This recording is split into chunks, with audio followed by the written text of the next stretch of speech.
Bonjour ou bonsoir, chers compatriotes. Mbotena biso banso, biso bawazalendo, banamboka, banabamwena mujitunga. Moywen bonsu, banang batileji ba makulu wa chumba. Makulu wa banjelo bansantu. Jambrieno na wasalimi ya nyinyi wote, wananchi wazalendo. Voilà, le titre est simple.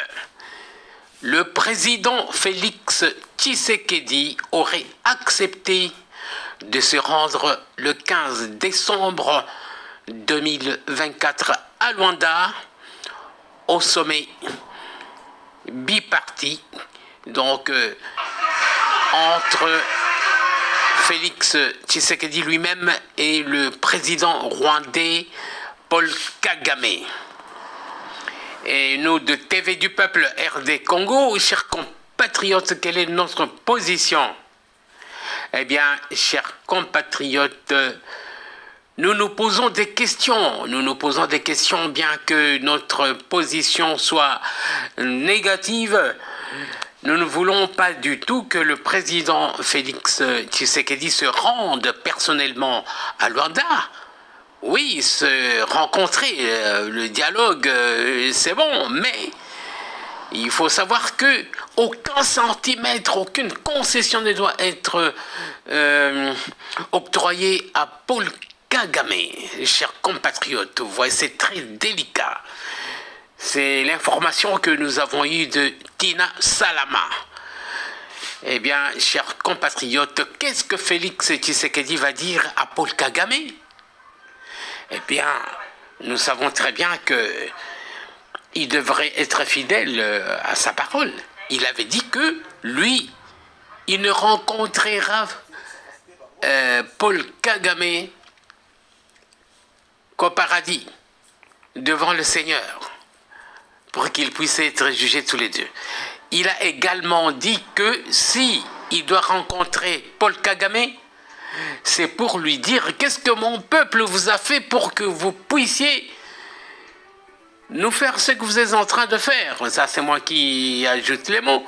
Bon, mais il a dit avec ses propres mots, qu'est-ce que nous vous avons fait pour que nous puissions subir cette agression? Rien que ça, pas autre chose. Donc, Paul Kagame, nous aimerions qu'il retire ses troupes, même avant le 15 décembre. Pour qu'il y ait dialogue entre les deux. Et même s'il y a dialogue, qu'il n'y ait aucune concession, aucune concession.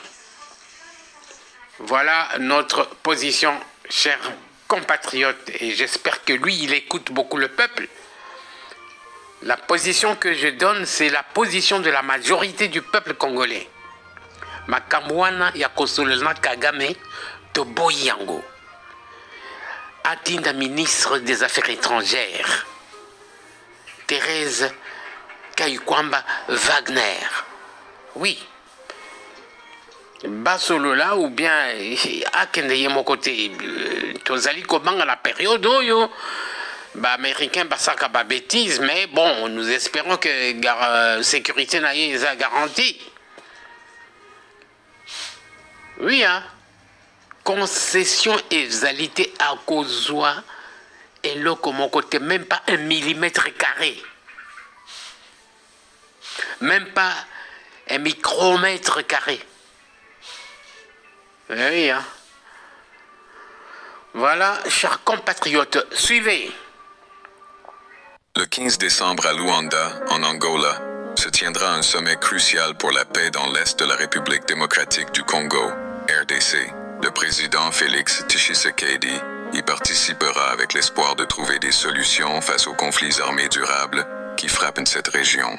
Le sommet, orchestré par le président angolais João Lourenço, est perçu comme une plateforme clé pour débattre des tensions croissantes entre Kinshasa et Kigali, particulièrement autour du groupe armé M23. L'annonce de la participation de Tshisekedi, faite par Tina Salama, sa porte-parole, témoigne d'une volonté de coopération avec l'Angola, un pays que le président congolais considère comme un partenaire fiable dans ce processus de médiation. La communauté régionale et internationale scrute l'événement de près, espérant qu'ils permettent d'apaiser des relations marquées par des accusations mutuelles. Le défi principal demeure. Comment établir un dialogue productif malgré la méfiance croissante? Au cœur des discussions, la question du M23 représente un point de friction central. Alors que le Rwanda balaie toute implication dans cette crise, le gouvernement congolais forme une structure de rivales accusatrices, choisissant de ne dialoguer qu'avec Kigali, sans traiter directement avec le groupe armé. Cette position peut entraver les négociations et maintenir un climat hostile, augmentant les risques de nouvelles escalades.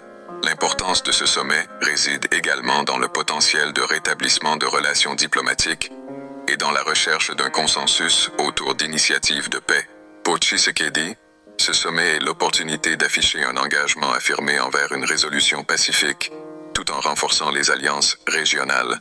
Le moment est d'autant plus critique, car les tensions s'intensifient. Alors que le sommet approche, les regards se tournent vers l'Angola. La capacité de João Lourenço à orchestrer un dialogue fructueux entre les dirigeants congolais et rwandais pourrait mener à des solutions durables. La situation actuelle inquiète, mais elle appelle également à l'espoir. Si des avancées peuvent être réalisées lors de cette réunion, la paix dans l'est de la RDC pourrait progressivement devenir une réalité.